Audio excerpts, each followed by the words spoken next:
Yo, yo, yo, you already know what time it is. Welcome back to another episode of Thinker versus Speaker, where I, Marissa, the thinker, sit down with different guests and we talk about all things, anything, everything, love, life, relationships, spirituality, entrepreneurship. It's literally whatever we want to talk about.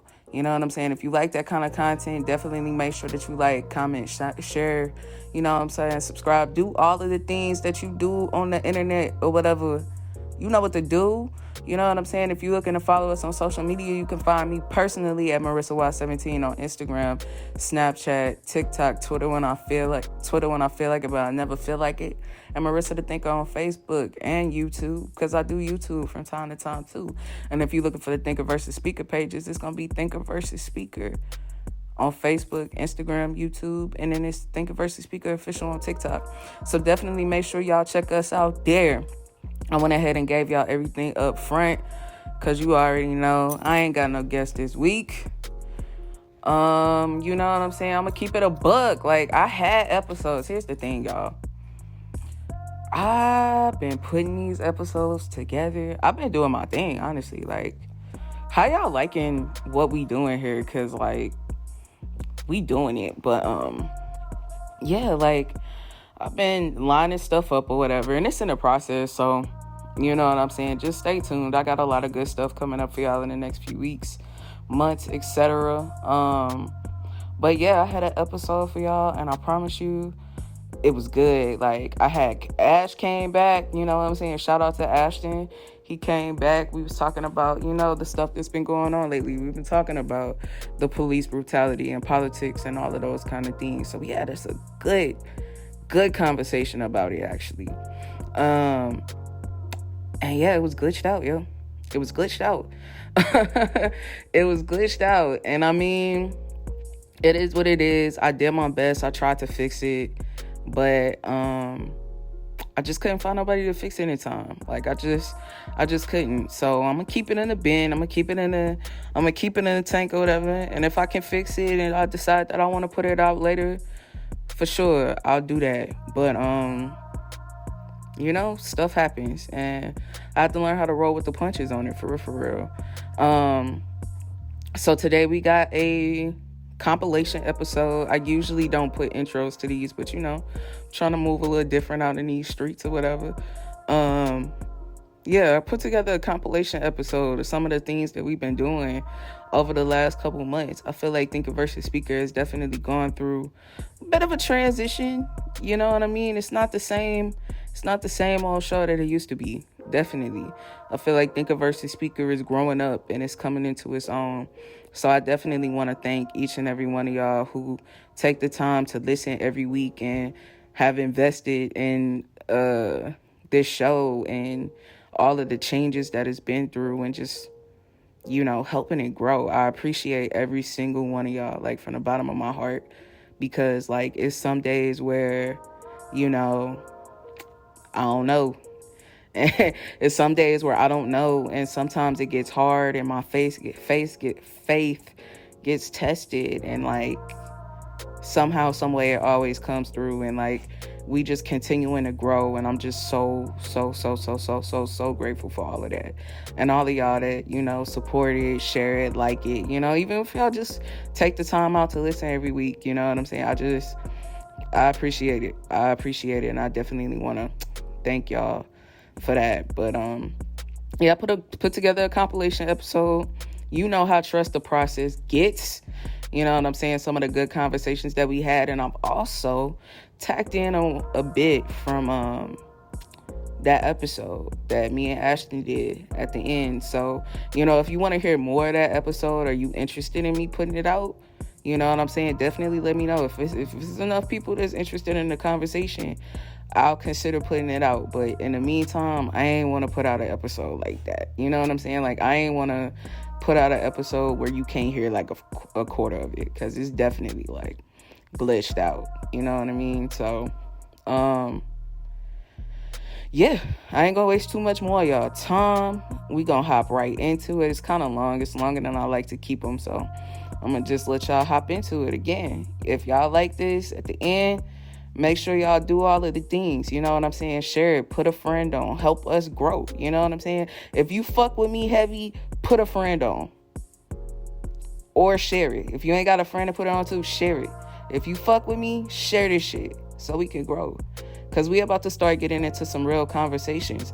Like, one thing that I want y'all to do, like, for real, like, I put it out on Facebook the other day. If y'all don't follow me on Facebook, go follow me over there. But I asked the question, and I'll ask y'all right now on this podcast before I jump into the compilation episode. What are issues that y'all think are plaguing our generation and our society? What are the things that we don't talk about that we wish we heard more about?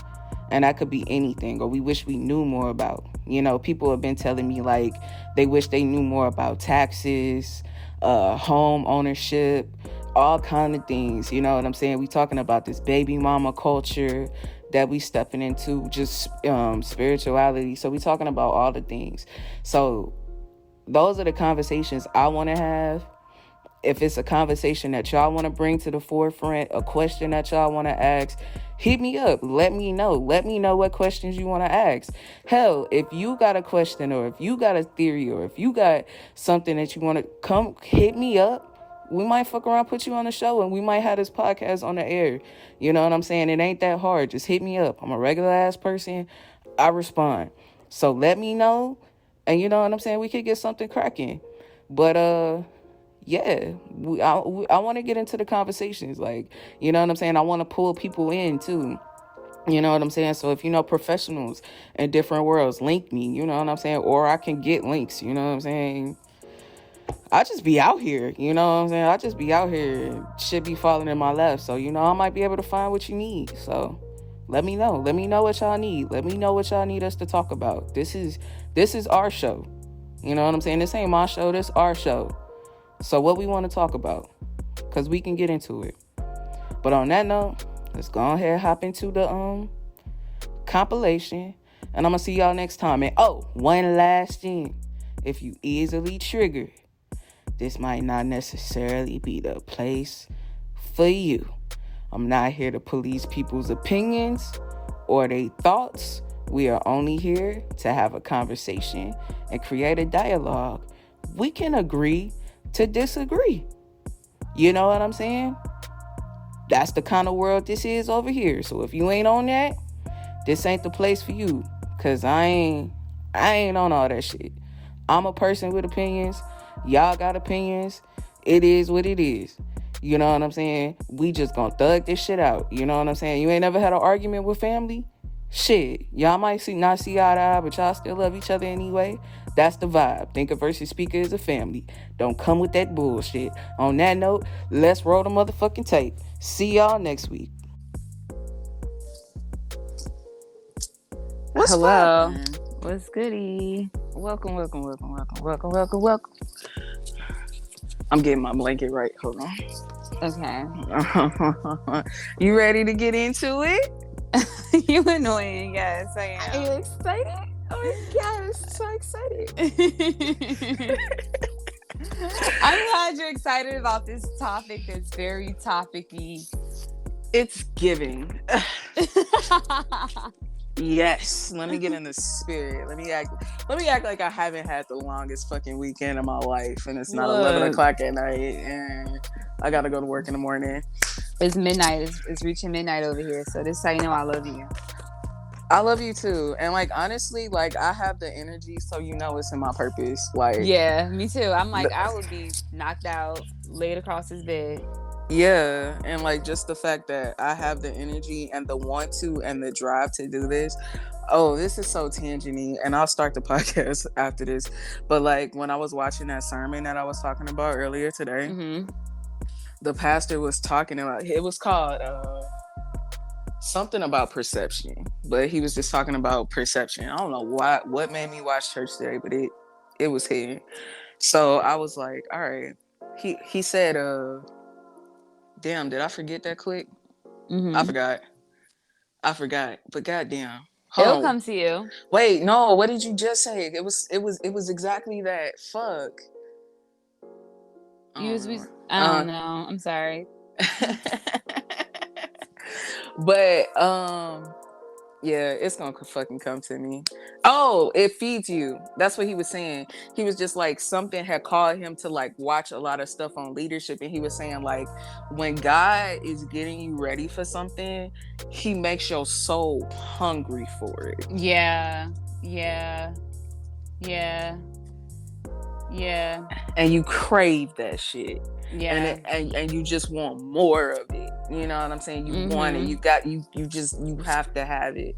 And like, that's how I feel like about this. It's just like, it doesn't matter. Like, I could be tired as fuck, like not have the energy, but like, let me do some shit in my purpose and I'ma find it.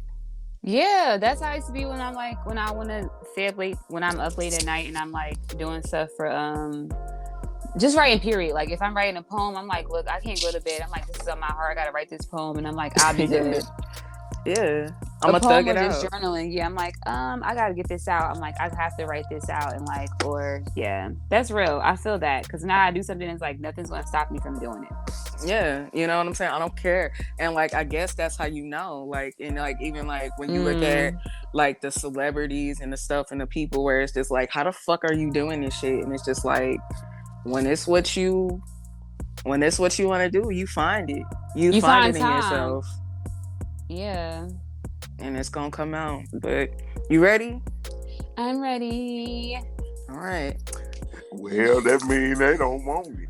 Yeah. They don't want to deal with it. That's what they say. Right. They don't want to deal with their own issue. But look at when people say give stuff to God, you still got to figure it out. Absolutely. All God gonna do is give you the tools to work with. Exactly. You know what I'm saying? And God done gave you family. He done gave you resources. He done gave you everything that's around you. You know what I'm saying? We saying give it to God, and it's just like everything around us is God given. That's why when people be talking about, you go to church and listen at the pastor, and the pastor sitting up there telling you what you need to do and stuff like that, people don't even listen. You know, because they want that miracle. They want it like people work their jobs and then they got to work their finances, and then they listen to people tell them that if you donate your money, you gonna get. Ain't nobody hit no lottery at the church yet. You know, nobody hit no lottery at the church. Everybody that got some money, they got out here and they work for it. You know. Yeah, but I could tell you something real. You know what I'm saying? I can tell you something real. And some people might think I'm crazy, but the people that know God gonna know what I mean. Like yesterday morning, I pray every day. That's how I start my day.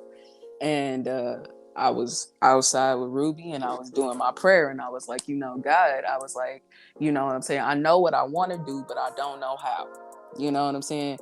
I know what I want to do. I was like, God, can you help me work through? I need you to help me with my discipline. I need you to help me with my procrastination.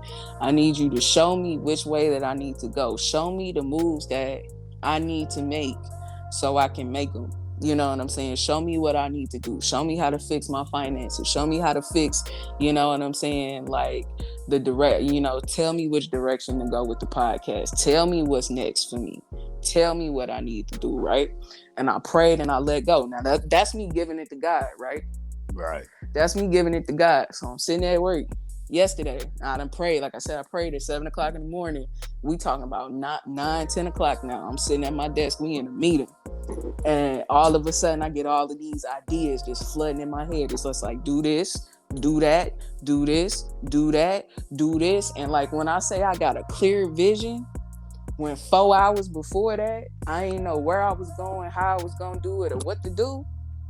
You know what I'm saying? And that's how God worked. You know what I'm saying? He ain't just give me 100,000 subscribers and $1 million in my bank account, but he told me what steps to take.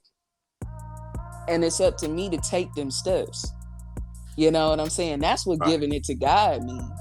That's what it means to me. I thought you was gonna say you praised God. You took Ruby for a walk and found $100 bill. God good.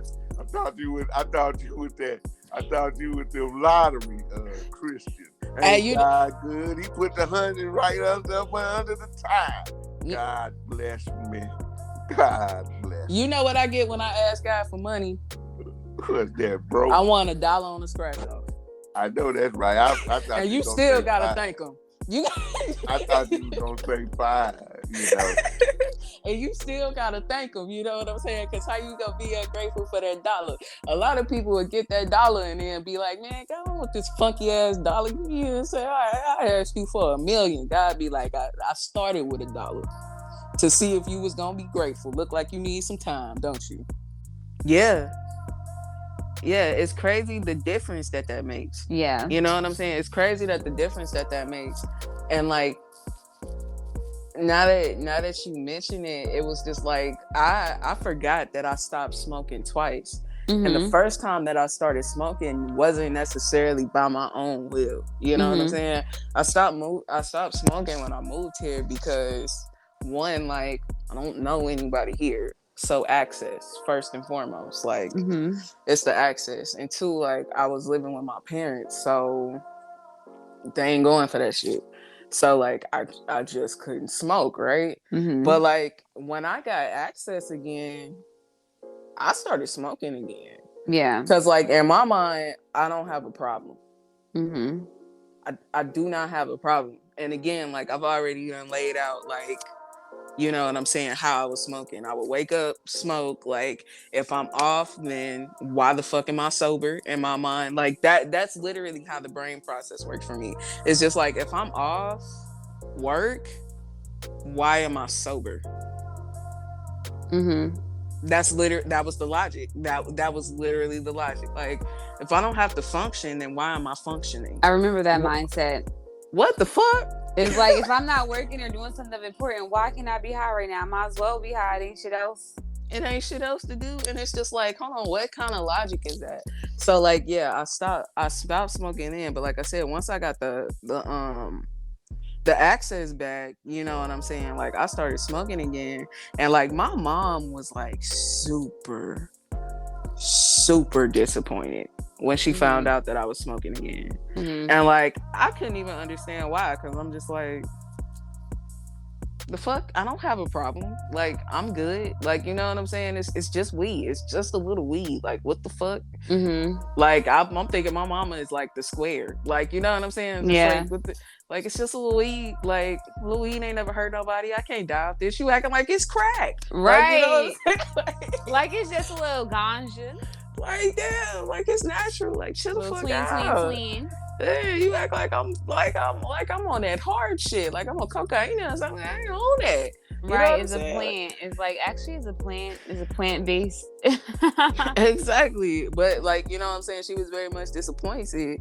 And like I remember this and it stuck with me. And I've said this on a podcast before, but like, you know, she told me, she was just like, you not that same person anymore. Like she was like, what happened to the you that would go after whatever the fuck it was that you wanted? Like what happened to you? And that shit burned. Like, you know what I'm saying? When somebody say some shit that burns you into your soul because you know they right, but you don't want to admit they right. And I still didn't even understand what the fuck she meant. I knew it hurt, but I didn't understand what she meant because I wasn't ready to come to terms with the fact that I had a problem. That's so telling. That's so telling. Why you say that? I'm like, even when like I mentioned, like when I started to sober up, I forgot to mention a key part as to like why I sobered up. Like I was in transition. I knew that I was going to have to like make a sudden move, which was me moving back to Jersey. And I knew that I could not come back home on that hot shit that I was on. I just like, it just, and my mother probably wouldn't have said that to me because she knows I smoke weed. But my grandmother says things like that to me. She's like, you need to stop smoking weed and surrender. You need to surrender and stop smoking. She's like, you're relying on that stuff to relax you. She's like, you don't need that to relax. She's like, you don't need that stuff. She's like, you need to surrender to God. And she said that to me literally this past summer after I turned 29, because she was here for the summertime, and she was like, you need to stop smoking weed and surrender to God. And I'm just like, girl, it's just weed. It's like, it's good. Like, I'm good. Like, I'm Gucci. But she was right. I was using weed to relax because I needed to help me go to sleep. I needed to like calm me down after like a long day. And I'm just like, when you hear stuff like that, it's like you part of it is true, but you don't really want to deal with it because it's like weed is such a fun thing. Smoking weed is such a fun thing to do, and like in the way we see it, but like it does have some like some deeper impacts because it does make you more anxious. It could clog your mind and make you cloudy and make you feel stagnant and stuck, like you just in the same pace. It's just like a pattern, and you just like, it's like watching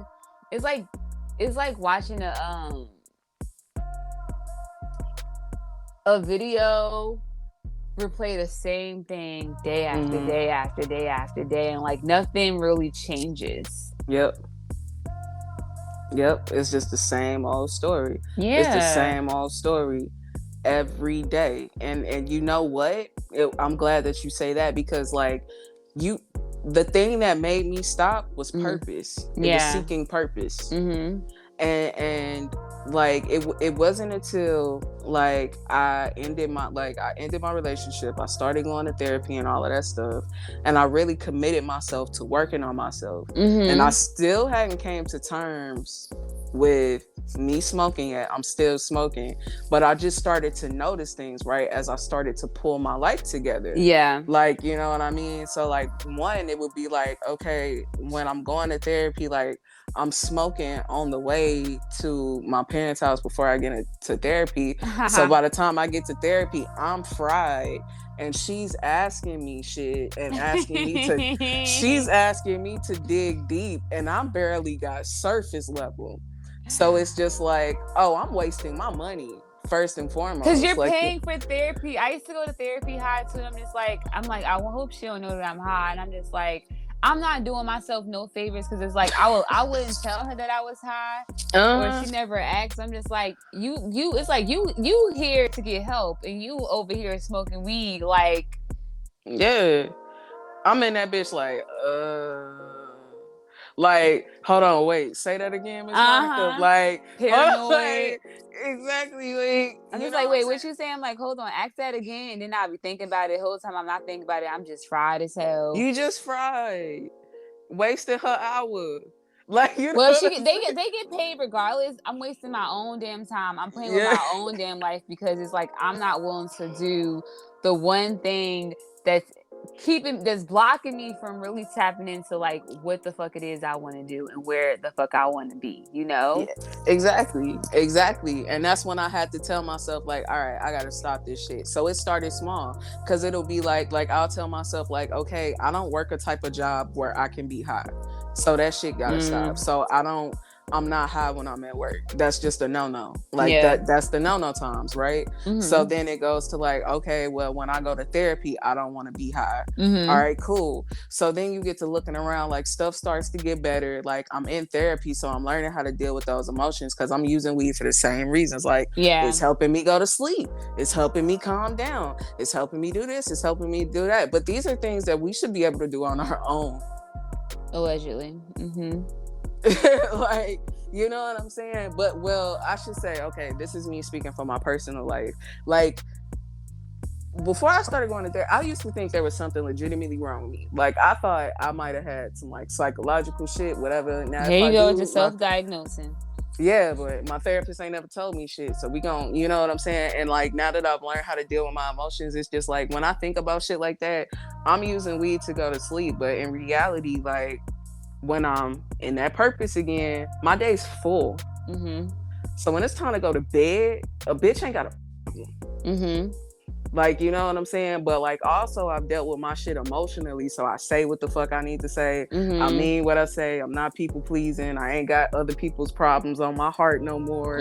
Like trying to solve other people's problems. Like all that shit that keeps you up at night. Yeah. I let that shit go. You know what I'm saying? So I go to bed at night. You know what I'm saying? You know, you work out, you do shit like that. The shit that's gonna naturally tire your body out so you can go to bed. Like, you know what I'm saying? Coping skills, like legitimate, healthy coping skills. And I think that that's what needs to be more of a conversation. Like, what are healthy coping skills? Because for a long time, I didn't know what the fuck that was. I'm like, healthy coping skills. I'm like, weed is my coping skill. Weed is like my emotional support thing. Like, I have my emotional support blunt right here with me. Like, and it's gonna help me go to sleep. It's gonna help me go to this event. It's gonna help me get to do dinner. It's like it was that, and I'm just like I was codependent on weed. Yeah, I had a toxic relationship with weed, and it was like, and that the only person who was benefiting from it was my weed man, because he was getting rich off my ass. I was a guaranteed motherfucking customer. Like, niggas was getting my money. Like, you feel me? And I'm just like, wow. Like, even now, I just stopped smoking again, and I stopped smoking for like 5 days. I did smoke yesterday, but with the intention to just like, you know, catch up with. I smoked today. I ain't even cap, but I was at a party. Right, to catch up with a friend. It wasn't like, oh, I gotta smoke, I gotta be high. Like, it's just I was it's casually, different intention now. Yeah, I was casually smoking. I had a great time actually. Shout out to my friend John Carr. Like, we always have a great time, great conversation when I go to the Bronx. And I'm just like, I could do that because I'm like, even today, I'm just like, I didn't crave weed. I didn't feel like I had to smoke today. I didn't feel like I had to be high today. And I'm just like, since I've stopped smoking, I can remember my dreams. Okay. I wake up feeling lighter. Before, I used to wake up feeling like froggy. I couldn't really get out of bed. On top of that, like, I was also about to fall into a wave of depression. I feel like if I kept smoking, if I would have kept smoking at the rate that I was going, the wave would have definitely took me out. Weed makes me depressed if I want to keep it a full buck. Like, when I use it full swing and I'm really in a constant state of being high, I'm depressed. But like, you have to think about it. You're suppressing your emotions. Your emotions aren't meant to be suppressed. They're meant to be dealt with. Yeah, you gotta let that shit out. You gotta deal with it. You gotta you have to find a healthy outlet to deal with those emotions. And I feel like now I have so many outlets. I have my friends, have you, obviously my best friend I can come and talk to. I journal, I fucking write poetry, I do yoga, I dance, like, I laugh, like, I'm living life. Like, I feel like I get to live life again. I feel like I have I could be in my purpose, you know? Yeah, and purpose isn't just like, you know what I'm saying, like one thing. Like, purpose ain't just like one job or like one thing. Like, purpose is just like, what the fuck? Like, purpose is just like, it's your job, it's yourself, it's your, you know what I'm saying, like your gifts. Like, sometimes like purpose is like helping people or having a certain job or like having a certain talent or being a mother or being a father. Like, all of that is a piece of purpose. Like, being a good friend, like, that's all purpose. And it's just like filling your day with things that are fulfilling to your soul. That's purpose. And like, you know what I'm saying, for me, it was realizing that my relationship with weed was actually blocking me from all of the things that I love that bring me genuine fulfillment, because I'm choosing to fill my time with this versus filling my times with the things that actually make me fulfilled. You know what I'm saying? Like, a workout, if I have a choice at the end of it every day. I can either get off work and go work out, which is something that gives me an endorphin release and, like, you know what I'm saying, like, energy, and makes me feel good. It also helps my body, you know what I'm saying, and all of those things, you know what I'm saying. It makes me feel good about myself. It gives me confidence because I kept a promise to myself. Or I could go home, I could get off work, smoke a blunt, go eat food because now I don't feel like cooking.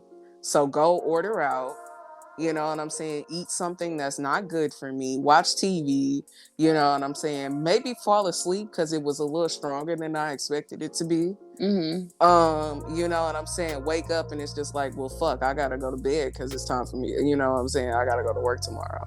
It's just like choosing. It's just like, what are you gonna fill your day with?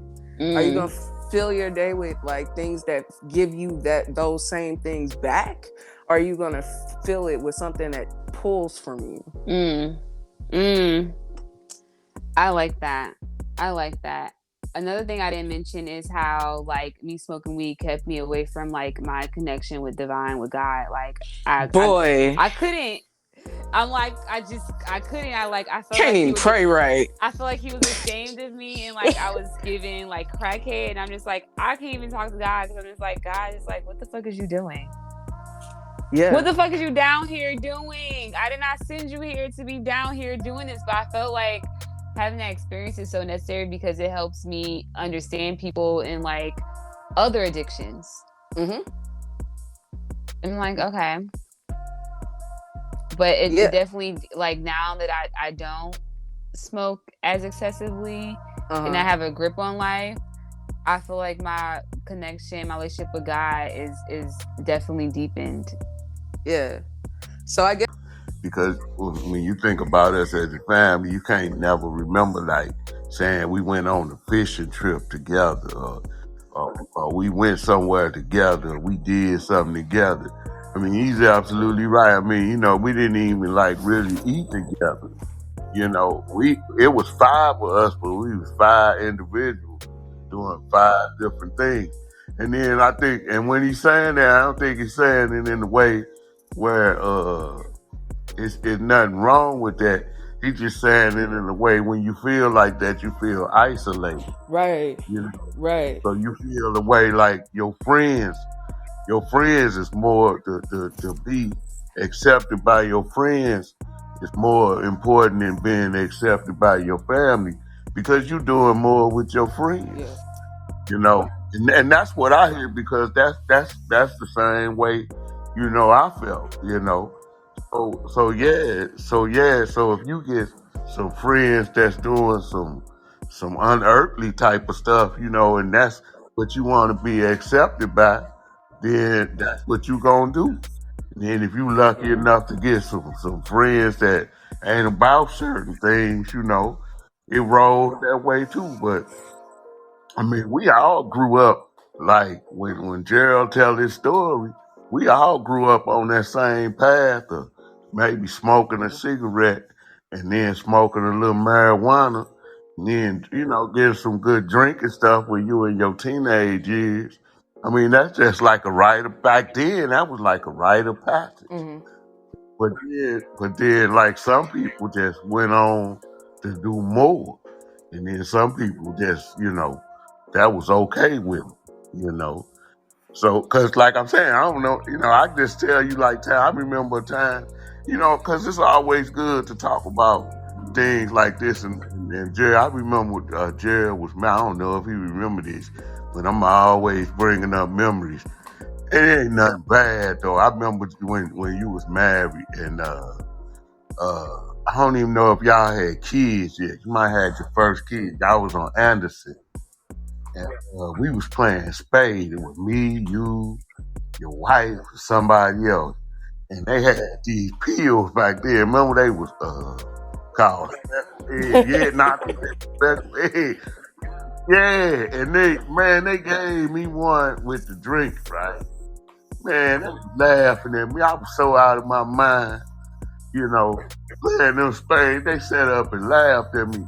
And I'm just saying, that's the sort of things back then that we did. You know, it was harmless, you know, and it was experimenting and stuff like that, testing your limits and stuff like that. And you know, and you didn't think nothing of it, because it wasn't like you was gonna do that and then come back to the next day and then try to do it again. So that's how you thought of your family. You ain't never think of your family be out there like, you know, caught up in that. You always thought that they was doing the same thing. And I'm just trying to, give you some hindsight back then on my thought process about like when Gerald say he went through addiction and stuff like that. My thought process is like everybody is the same. Everybody just get them a little drink and stuff, pop them a pill, smoke some good weed, and go on with their life. And and then as I got a little older and we started working together, I started seeing the side of like, people doing crack cocaine and stuff like that. And then even Gerald, he would try to hide it from me at first, when we worked together.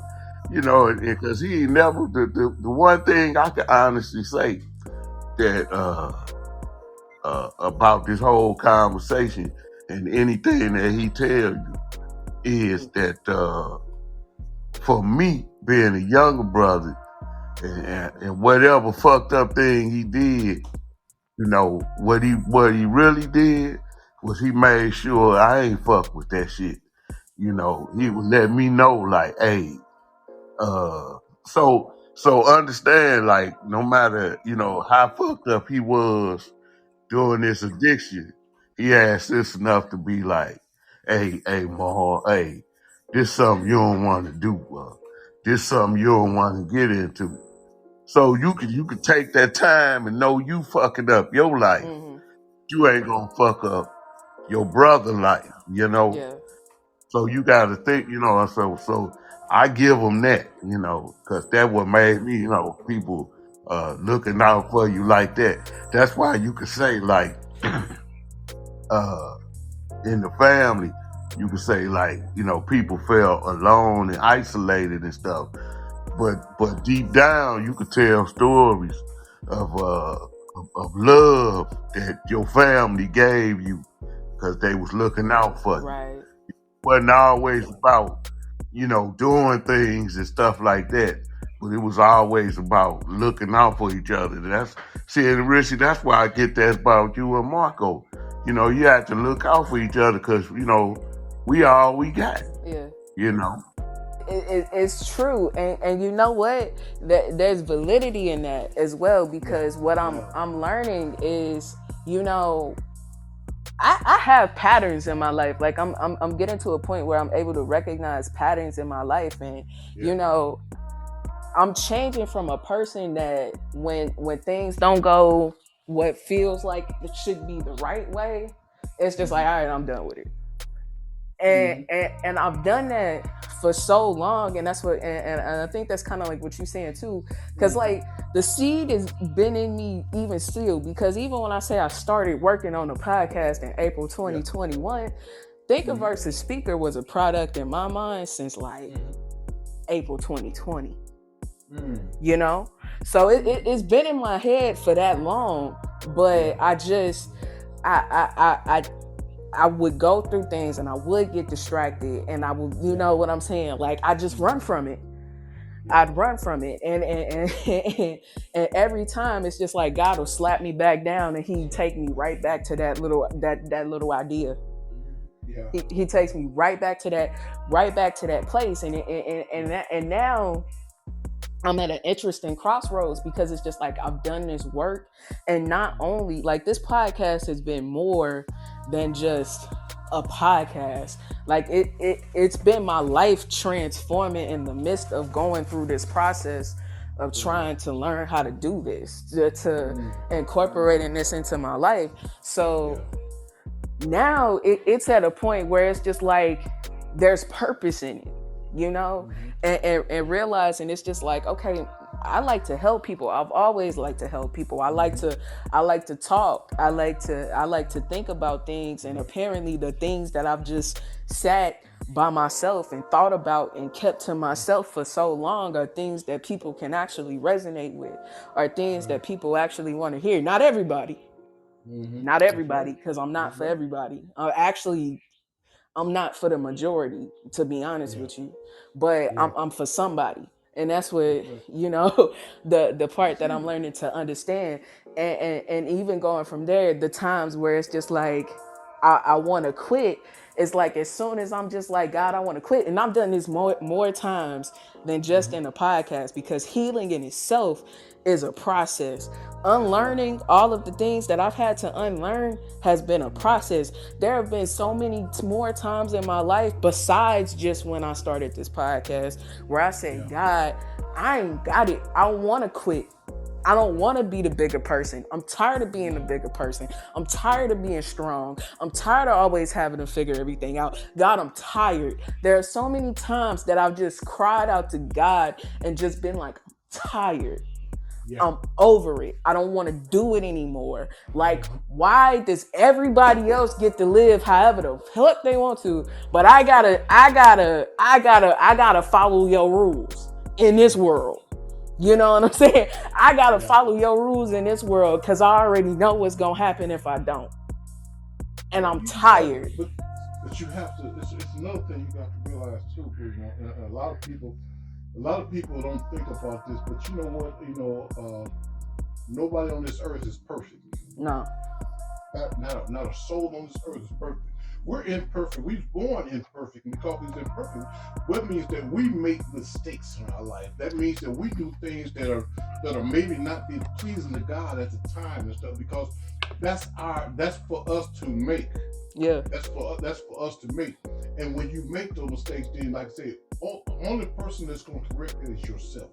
Mm-hmm. So the only person going to take it, but there's going to be many that's going to come in and try to correct you. But it takes you to correct yourself.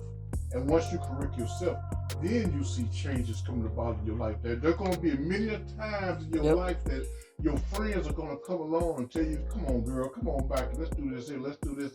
You know this party coming up. You know, you got this here going on. But when they find out that you got something else going on and stuff, then they're gonna start not liking you for your change. They're not going to like it. But that's all a part of the growth that you got and what you're trying to do. Yeah. You know what I'm saying? You're going to have to walk away from a lot of things in your life. It's going to have to, you know what I'm saying? Walk away from a lot of things in life. But not this, and then some things you walk away from, you can come back to them later, but you know what I'm saying? You come back to it with a different fashion.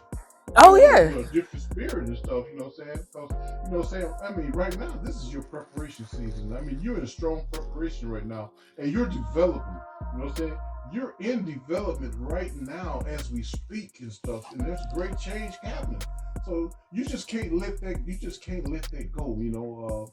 And when I tell you that there, I'm talking to myself also, because you know I told you I had this program that I was making that I'm dealing with and stuff, and it's been getting so frustrating to me because I can't get the background help that I need. You know what I'm saying? Right. So it's been getting real frustrating to me, and I'm kind of like you are. I'm like, you know what? Nobody don't want to give me no help, you know what I'm saying? You know, just bump this here, you know what I'm saying? I'm tired of just going out there, I'm struggling, I'm straining, trying to get this done, and I can't get it done, you know, and some of them that was helping me, you know, they don't went on wayside, so, you know, they want to see me shut down, so why should I just keep on doing it? Right. You know, and it feel like one day I said that thing, God popped me on the side of my head. That's how it be. You know what I'm saying? You better wake up, man. He said, look here. He said, God said, you know what? When I gave this to you. God showed me this. He said, I showed you this here. And I wouldn't have showed you nothing that you couldn't handle on your own. Yep. You know what I'm saying? He didn't show you this podcast that you decided to do. He didn't show it to you that you cannot handle it on your own. You know what I'm saying?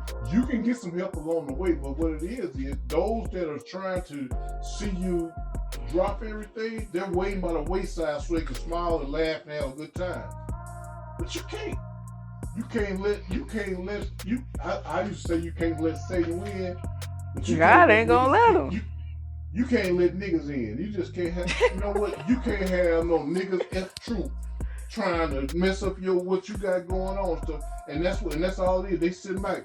Hey, how she doing this week? What's going on with her this week? You know what she gonna do this week? Man, look, you got to keep moving. My leaders always told me to keep moving regardless. And that's how I'm doing my program and stuff, because somebody gonna need me. Somebody needs a testimony from me. I need to sit back and listen to somebody that's going through something. I need to share with them. I need to give them information about how they can help themselves and stuff like that. It's needed. You know what I'm saying? Because I was once out there doing those things and stuff. So I noticed people out here that sit in the background saying, I wish I could have somebody to talk to. But I know, but I'm out there smoking crack and I'm smoking meth and stuff. And I'm doing this here and I can't let nobody know that I'm doing this. So I got to smile in their face and I got to go home and I got to do this here. But no, so it's got to be somebody left that can sit back and listen. Because somebody had tears to shed. And once they talk to you, they realize that when you talk, they talk their way through a situation. They say, right. You know what? I can't live like this here. I want to make some changes. You know, they got somebody. But we have to be able to open ourselves to people in a certain way, that we're able to listen, that we're able to care, that we're able to share our love, that we're able to inform, you're able to get information to them that can help them. We need this here. Your podcast is doing the very thing that my program is doing. You're getting stuff out there to the people in a way, because conversation, and then you have the right thing that's coming up on there. You get stuff out to people and have them think like, wow, you know what? I didn't think about that like that. You know, that makes a lot of sense. And then they're able to respond. You know, and then there's some going to even do it more than respond because of the nature of it. Some say, well, I want to support your podcast and I want to send this your way. Let me cash app you this here because I want to send something your way and stuff, because I want you to keep doing what you're doing and stuff. That season is upon you because of the people that you're interacting with and the importance on what you're trying to get out. So, you know what I'm saying, your season is up on you right now. Yeah. So while you waiting for it to really manifest itself, keep doing what you're doing. Don't stop. Yeah. Don't stop preparing. When you get a thought, if you want to talk about anything, any subject that you can find someone that can give you some information, don't stop. Just use it and stuff and listen and stuff, and then share it with the people. And you're doing a great job. You know, I commend you, because I get on there and I be checking stuff out and I say, man, you know, and I keep on trying to tell my wife, hey, you should listen to some of this here. But you know, and that's, you know, God, you know, he's the kind of person that he don't despise a small beginning. It's small, but like I said again, you're in your development stage. You know, when you're developing, that means something's growing. It's growing. People, you know what? And people are listening to your podcast and they ain't responding. They ain't letting you see them on it or none of that stuff there. But it's growing. It's growing, and by the time you really research it and look, you're gonna say, "Wow, I didn't know I had that many followers." Yeah. But it's gonna happen. It's happening right now. So don't you dare shut down. Don't you give up. Don't you get depressed. Don't you get nothing but motivated. Think of it as this, like, it's generational as well. Like, you gotta, and like, a lot of people don't understand, like you said, technology today, man, grow up when we grew the fuck up. I'm 31, so I was born in 91. I grew up before cell phones were cell phones. I grew up when we had to fight between the house phone and the internet. That part. I grew up with motherfucking the best game systems that ever came out was Nintendo's fucking 64, the Sega Dreamcast, but you know, the Sega. Yeah. If you wasn't blowing Sonic cartridges, you know what I'm saying. You don't know about Super Nintendo, the Nintendo 64, none of this shit. You got the days before memory cards where you had to play the game straight through when you was just starting over, bro. Me and my brother, remember before that was wireless controllers, you had to go to your homie house, you better bring your extra controllers. Bruh, and hope you got enough slots for it, okay? Like, for real, like, me and my brother would be in the basement, feet swinging with a corded PS2 playing Connecticut off of, like, 1 megabyte memory card, you know what I mean? Like, it was totally different. And it's just like what I think now in society too is just like you know, we got We was used to. outside. We was outside. It wasn't no be your ass in the house. You taking your ass outside. That's a Better be in the fact. house before the street lights come in. Better make sure your homework done too. If you ain't gonna eat, I cooked. If you ain't gonna eat, your ass just gonna be fucking hungry. Or then we ain't had cell phone, bro. Niggas had to call the fucking house phone. Or if Mm-hmm. we had cell phone, we couldn't talk on the cell phones till after 9 o'clock or 7 o'clock. Or Yeah. then with that, if we grew up the way that we grew up, bro, like we grew up with discipline. So we ain't grow up every day playing a fucking video game and shit. It was like we had to go to school, do our homework, all of this shit. Game came on the weekend. Go Right. outside type shit. Like we had to make sure that we was on our shit. But it was a discipline. Like the generation now, y'all got it better than what we had. Like y'all ain't got a half or nothing. And like for y'all parents breaking their necks and shit, bro. Like y'all not understanding, but it's like y'all full of materialistic shit. And you Yeah. get mad if you don't get what you want. Like that shit sad. Cause you gotta understand, man, they working, clocking these hours to help y'all or whatever, and y'all still unappreciative. But it is what it is. Hey, we guilty too. I ain't gonna Mhm. lie, bro. You are sounding like the old nigga in the room, but I feel where you coming from. I do, I do. But I had to crack that joke on you. But like for real, like it's some real shit, and like we guilty too, even in our generation, because it's just like True. we was on the cusp of that, so we know like a little bit of like what the old life like was like. Yeah. I can't even say pre-technology, but like, you know what I'm saying? Even for us, like even the thing that the older people before us understood was like the value. I hate to say this shit now. I'm of sounding like the sending old nigga. messages It was and the shit. Yeah. the value of hard work, and that everything doesn't take immediate gratification. Everything doesn't get immediate gratification. We're used to immediate gratification still. You know what I'm saying? Like we didn't really have to, you know what I'm saying? Like you like they was talking we talking about, we was talking on the phone after 7, but you know what I'm saying? They was dialing operators. Like, you know what I'm saying? They had to go see people face to face and like really fuck with them and really get to know them and get to know their mamas and their peoples and all that kind of shit. We get to do whatever the fuck we want to. Like, you know what I'm saying? We get to fuck when we want to. We get to talk when we want to. We get to do whatever the fuck we want to. You know what I'm saying? Like, we get to do whatever we want to. So it's just like we don't have to wait for shit. Even back then, like, you know what I'm saying? Niggas was getting married and all types of shit. We don't do none of that no more. Hell you know no, what I'm don't saying? Nobody want no, like, that's where the real love and shit was back in the 1980s. Because they took their time and they worked for that shit. They knew the value of hard work. We don't understand the value of hard work. If some shit hard, we just gonna find an easier fucking way. And we lived wrong. In the age of Google, nigga. We didn't have to use encyclopedias and shit. We just Google shit. The story, however the fuck you say it, the sources. We was asking Jeeves. Like, you know what I'm saying? Hell yeah. Shit was easy for us too. Like we can't, like I can't even cap. Like shit was easy for us too, and that's that's what I'm saying. I think people are starting to wake up because it's just like, yeah, all of that is bullshit. You know what I'm saying? Because motherfuckers will look up and they be like, God damn, I got like 6 kids in like 14 places. And like, you know what I'm saying? I ain't got no stability. Like all my money go to this. Like, God damn, what kind of choices have I fucking made? You know what I'm saying? Damn, I've been working at this one job for like 20 fucking years and I ain't never liked it one day that I've been here. Like, you know what I'm saying? So it's just like, but it's just like, why am I here? It was just like, oh, because I had that one opportunity that I was too scared to take, or, oh, because this or that. But people don't want to reflect and do those things because that's that thing that seems like it's gonna be painful. But like really, once you dig into the depths of life, you know what I'm saying? It shit is what it is. It ain't like you can change the past. That's the part that's funny.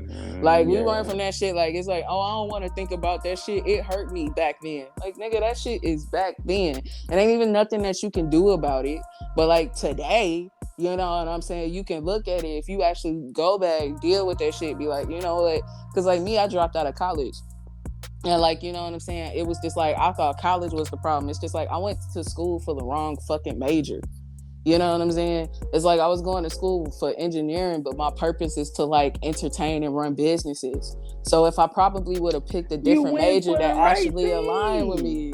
You know what I'm saying? I didn't. You should have went for audio engineering. I should have. Would have been your podcast. That's what I mean. Swoosh. That's what I mean, though. But at the time, you know what I'm saying? So, like, niggas will have experiences like that and be like, oh, man, I'm a failure because I did this and I did that. Be like, no, I went to school for the wrong fucking shit. I still got time to go back, do that, and fix my fucking life. So, if you stop fucking moping about the fucking past and you be like, all right, what can I do about it today, and change that can't do mindset to a let me figure it out kind of mindset, then you can actually, you know, do something about the situation, even if you put yourself in a fucked up situation. If you put yourself up in a fucked up situation, if life puts you in a fucked up situation, whoever the fuck puts you in a fucked up situation, you can get yourself up out of it. You just gotta want to figure out the way. And like, you know, you gotta be uncomfortable with being uncomfortable. You gotta stop being comfortable. And stop being procrastinating too. Because a lot of motherfuckers do that too. Be like, man, I'm ready, I'm done dealing with this shit, but still sitting in the same situation. Like, you could have been made an outcome. It's like, what's stopping you? Right. So the thing about it, like, I've been seeing more and more like the number 144, right? And the reason why that number is so significant is because it's in the Bible, in Revelations, and it talks about the 144,000 that are going to be accepted into heaven when, you know, this sort of, I guess, the Antichrist comes, like the world falls apart, Armageddon, that deal. And the idea that one-on-one, as I'm talking right now, new beginnings, idea that you know, right? I saw 1, 2, 3, 4 while we were here. I just didn't say nothing. Yeah. Oh, Yeah, you did. I see that a lot. Yeah. High spiritual guidance. But yeah, the idea that there's only so many people that are meant to be accepted into like this next chapter of the world is honestly terrifying. And I'm not sure how absolute, you know, that is. Whereas there are going to be people that are going to be help healing this new iteration and new generation of people versus people that are only allowed through these gates of heaven, right? And I'm not sure, like, if sort of like the translation of the Bible is like, because I was reading the King James version, you know, if that translation of the Bible is actually, you know, authentic to, I guess, the Hebrew text, which, you know, it just goes into a whole nother rabbit hole. But if I'm reading tarot cards and I get fucking smited down to hell, like, I guess, like, I'm not going down alone because there's fucking 8 billion other people that are coming with us. So it's kind of terrifying, on the other hand, to look at it. Yeah, and I think that's why having your own relationship with God is important, right? Because if you listen to all of these things on the outside, they will tell you, like, you're gonna burn forever. Right. But like, I just don't think God works that way. Right. But this is my opinion. Everybody might not agree with me, but like, I just don't think God will work this way. And considering like what my life is and like how my life is working, like, you know, God got me taken care of, actually. Like, he's never let me really get hurt. Like, even the things that quote unquote hurt me helped me. So like, you know, like, really I feel favored by God. So like, I don't really know how you can tell me, you know what I'm saying? One, like, God's never going to tell me to hate myself. He's never going to tell, like, none of these things that you tell me to make me feel bad about myself, I've never gotten that from God. Exactly. And that's because I've gotten to know him for myself. Right. So you mean, like, it's just like, you can't, like, and if everybody finds that relationship, you know what I'm saying? Because, like, knowing like God loves you helps you love yourself, or like loving yourself helps you know that God loves you. Right. Both things, I think. Yeah.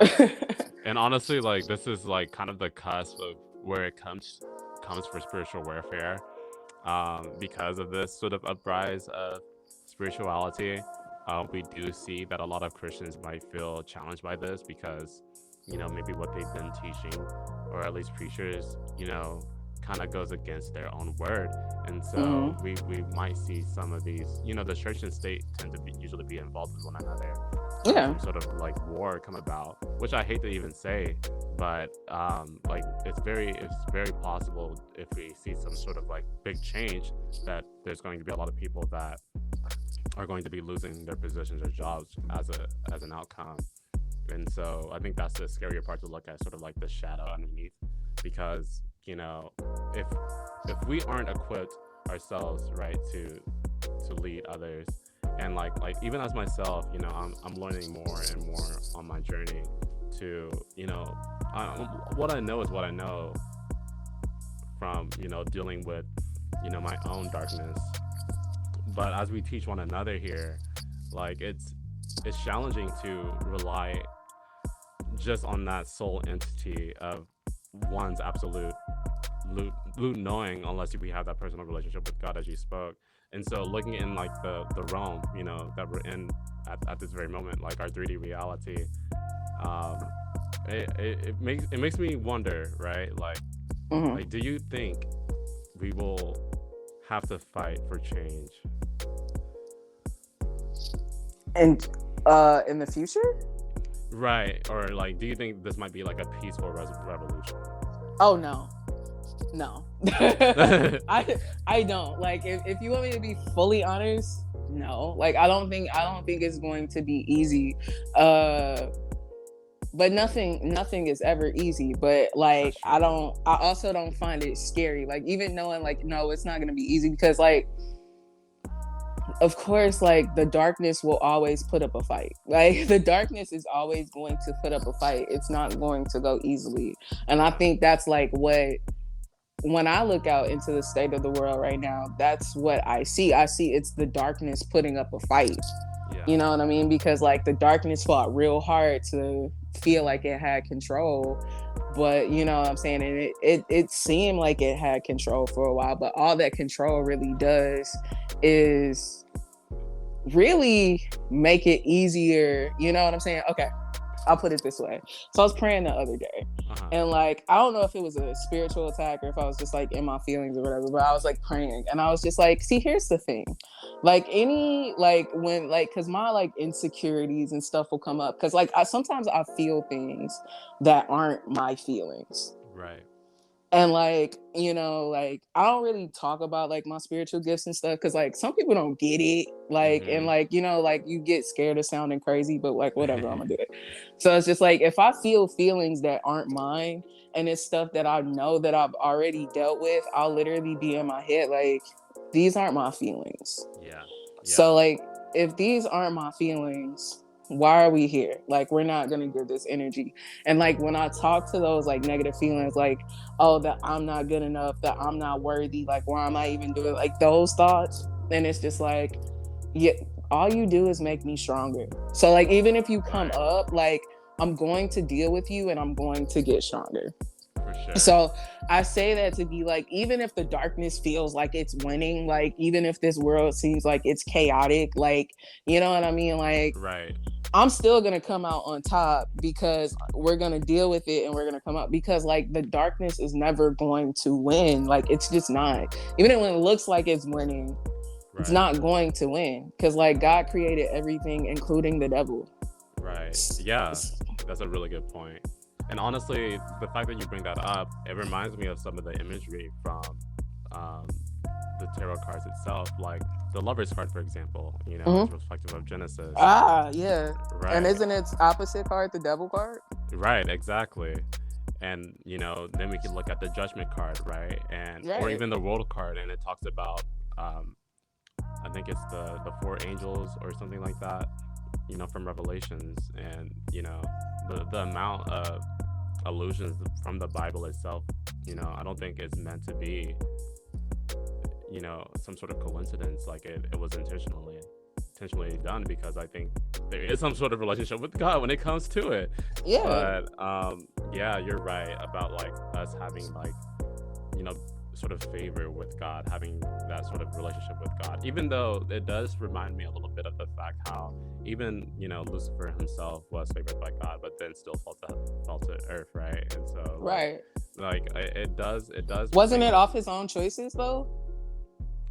And not that he chose to fall to earth, but I'm saying, like, didn't he make choices that made God have to banish him from heaven? Right. And like, I think it was, I don't know. I need to do more research on this story. Same, yeah. And so, like, you know, once I do like start to understand more and more of that, like, maybe I'll understand more of why. But as far as I'm concerned, at the very moment, all I was bringing up was think free we will. are being, sorry. yeah. Like, I think we are, like, protected in some sense. Like, it's not exactly how we think it might happen.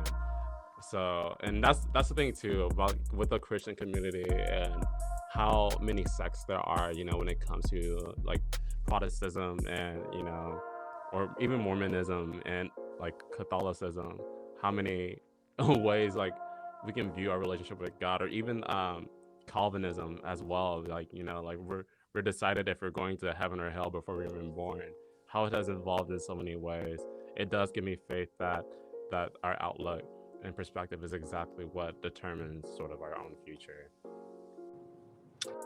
And when you think about that, what is it? What is the problem that's not getting solved here? I'm sure there's many, but where to identify here? That's where you go into the government. That's where you go into the world and who's the face of the government and who's behind the government, who's behind the police department, who's behind all of that. So with that being said, if you're allowing this to happen or whatever, and it's just making us as the colors look like it's only us. So in the aspect of the community as the Black of whole, we have to come together and realize, like, hey, like, we dying to the police a senseless death. We're more scared of the police than the police is scared of us. But with that being said, even with situations with cops approaching people, you also have to understand that cops have non-lethal weapons, which are tasers. And you have to understand any individual that you are approaching, they may be mentally stable, they may be known. So you as a cop, as you supposed to protect and serve, you not should be quick enough to draw your gun out just because the opposite person pull out a weapon.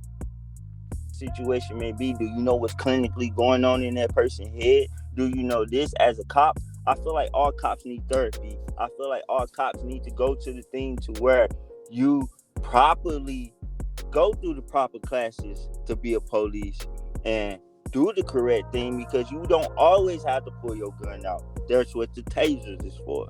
That's what other weapons are for. So a person who quit to pull, I feel like, see, this is where this topic it goes off the border, because I feel that if you as an officer quit to pull out your weapon, you already is in content to shoot. You already in the content to kill. Knowing that you have a lethal weapon, you're going to take because you have that badge, because you have that type of authority.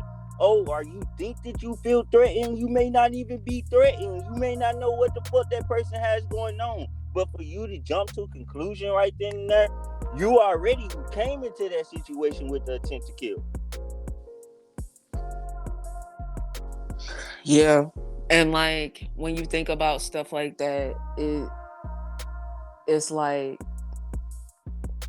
these police officers really have the capacity to do their job. And I think that's kind of like what you're saying. It's almost like when you think about cops and how they handle people, it is different. You know what I'm saying?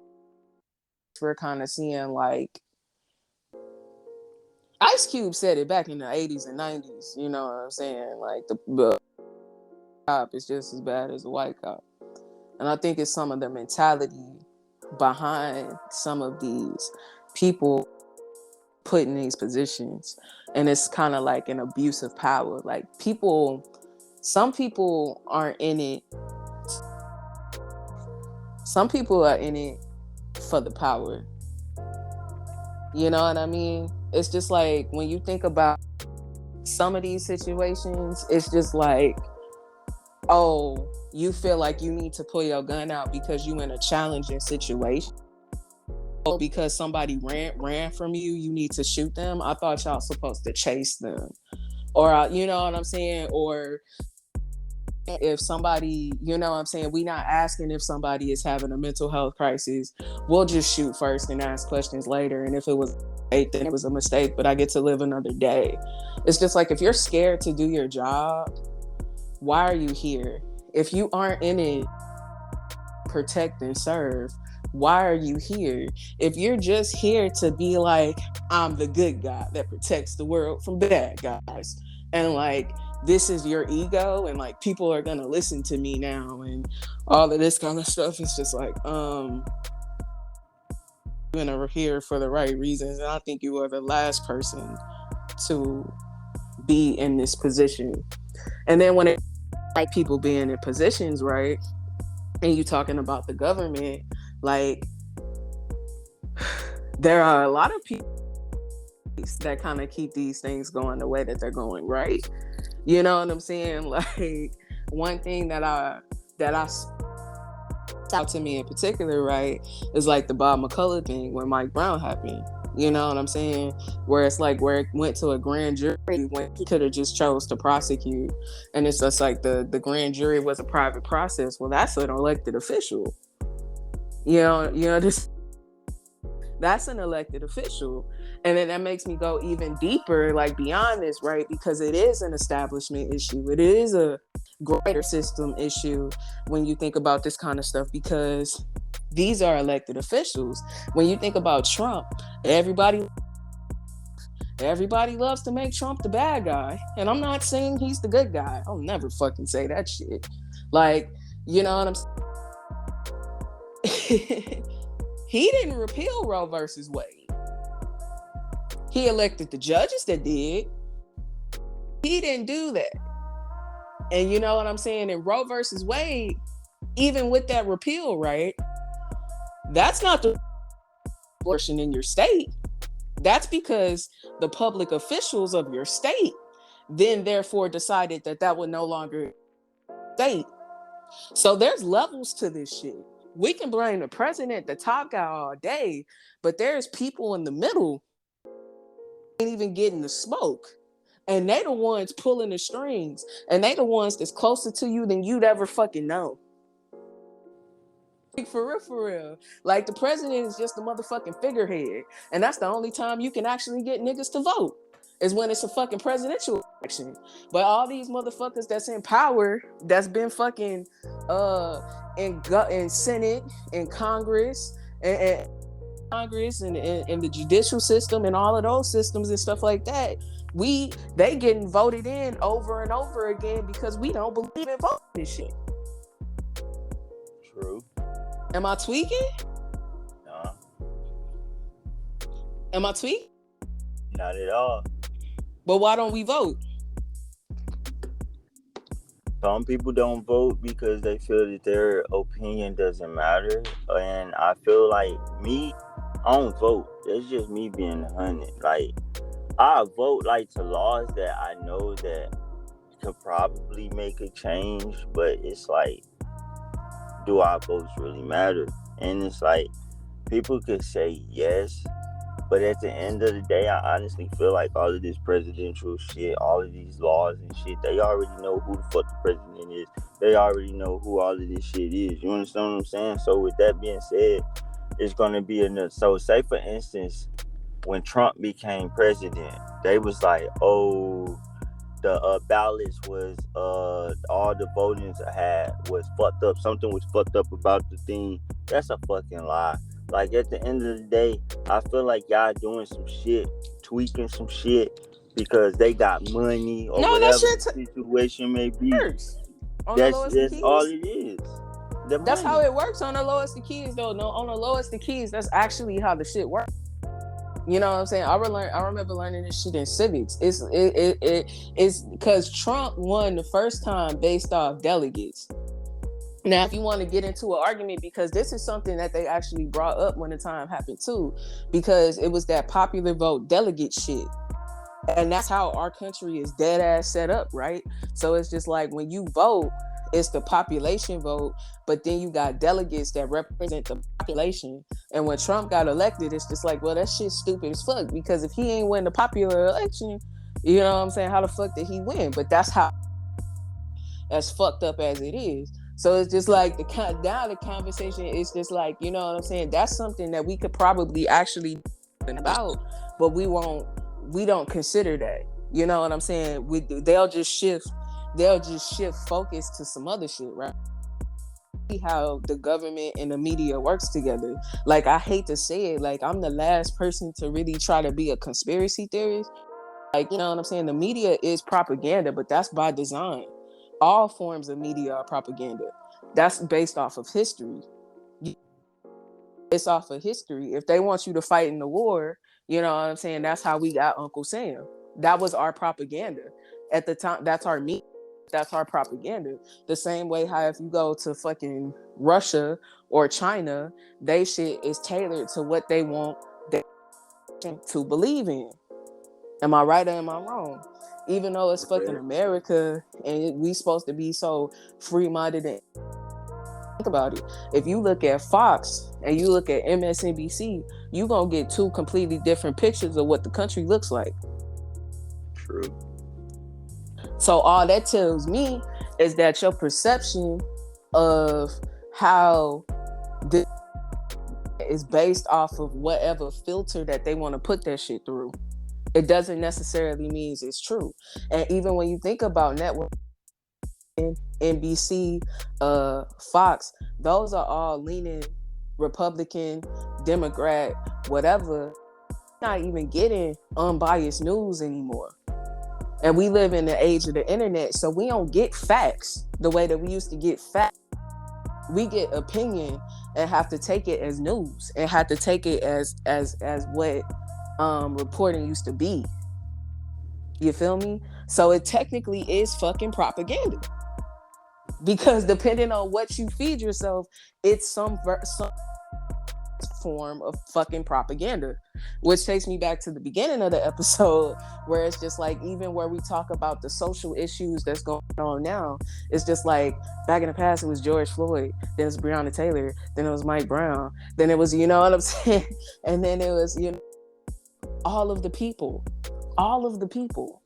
you know what I'm saying? And it's just, it's a name came out in the forefront, and then they show us the funerals, and then they show us the sad families, and then they show us the, and then people protest and people destroy their neighborhoods, and then after a while, you know what I'm saying, the media shifts focus to something else that seems urgent. I'm sure that the debt ceiling is gonna come up soon, so all of this is gonna get shrugged by the debt ceiling, and you know what I'm saying, and that'll be the new crisis, and we can just move on to this, and this can go on the tail end, so we're not acting like we ignore it. But like, that's how this works if you pay attention. So it makes me outrage even real. Do we mean it, or do we care in our face? And once they take it out our face, do we still care? I mean, that's where that's where it comes into who's head in the right mind frame. Like, you got to think about it. It's a continuous. But at the end of the day, everybody who you just named is colored. So it's like, for us as a black people, it's like, it's only us that's getting posted. It's only us that's hitting the media when it comes to killing, and it's not just us. Like, I'm the type of person where all lot of facts, rest in peace to everybody that's gone due to police brutality, but it's like, the only way that it get justice or to make it, it's like, it's black people, and it's like, it just hit the media, and it's like, afterwards y'all forget about it. It's like, at the end of the day, this shit is still going on. So if you protesting about it or whatever the situation may be, name those other motherfuckers that has also fought due to police brutality. You just can't commend that one person, because that one person is not the only person who has had to believe or has been brutalized by the police. So it's like, okay, is it justice for half of these? It's not half of these killings. All of these killings that has happened by the cops or police is foul because there ain't really no justice. You understand what I'm saying? Okay, you get paid suspension, or you get what are y'all honestly doing to him? Because at the end of the day, y'all putting him in protective custody. Let's be 100. So at the end of the day, nobody can do anything to them. But what they have to feel to realize that underneath that badge, you are an individual. So you also go through stuff. So just because you put on a uniform does not make you a superhero or you want to be a villain. Because at the end of the day, y'all look at us as we a threat. Y'all the ones that's a threat. So it's like anytime somebody running away from y'all, it's out of fear of getting shot. We could put our hands up, you still gonna shoot us. We could be laying on the ground, you still gonna shoot us. We could be handcuffed, you gonna beat our ass. So at the end of the day, what else is there that we can do? Y'all supposed to protect and serve. If y'all even got us in custody, y'all still killing our ass. And we can't do nothing about it. We arrested, you still beating our ass. We on the ground, our hands up, we doing everything that y'all say. But y'all coming out with these guns instead of tasers. That's why you have a lethal and a non-lethal. But if you quit to pull your lethal, you is already got the intent to kill. Right. You already popping out with the intent to kill. So why are you being the cop? So if you basically doing it to legally kill and get away with it. Yeah.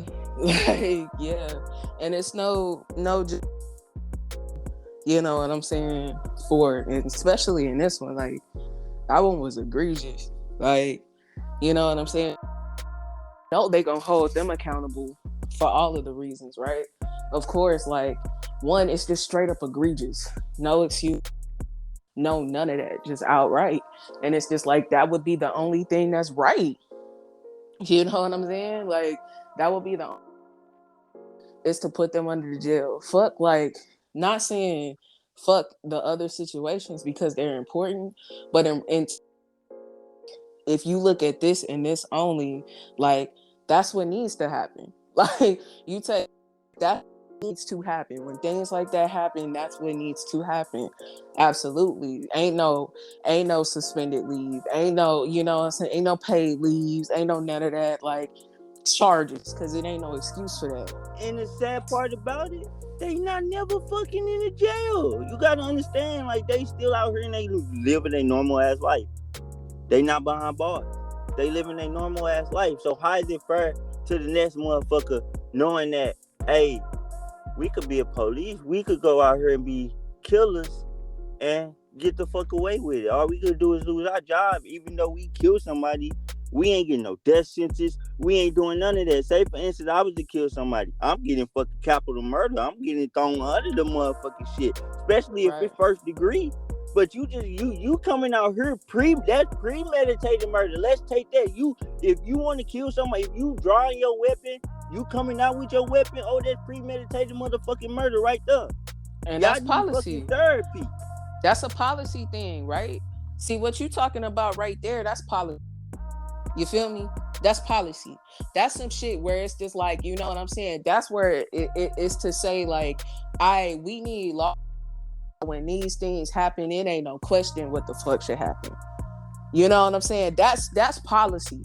That's that real shit, right? You know what I'm saying? Like, that's that real shit right there. But, like, we don't believe in the system at the same time. And that's what's...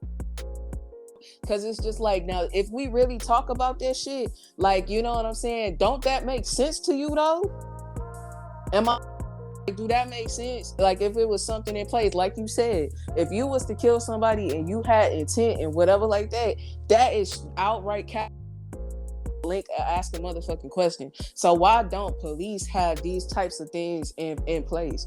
Actually, they have protection in place legally. So that's really what the conversation is about. And I feel like sometimes when they put that's to keep you from talking about that real shit. You know what I'm saying? Because even though there's a George Floyd, ain't been passed. Facts. It's just there. You know what I'm saying? But again, we don't believe in. You know what I'm saying? That's what always gets me, is just like, how are we always complaining about a system,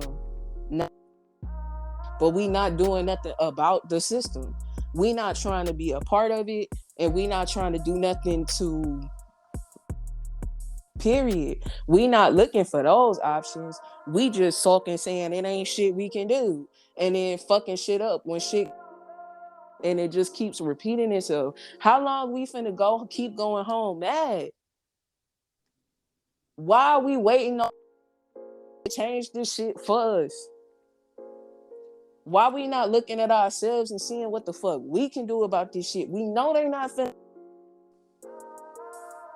because we've been waiting on them to help us, and what the fuck has it done? Please Not tell me what the fuck. thing. Shit. Please tell me what the fuck has it done? Shit. But this is the thing though. The reason why ain't nothing wrong is, like, you gotta think about it. Like, everybody is there for a second. It hit the media, it's a wave. You understand what I'm saying? It's a wave. So it's there for a second, it's gone. Can I say some shit motherfuckers might not like? Yeah.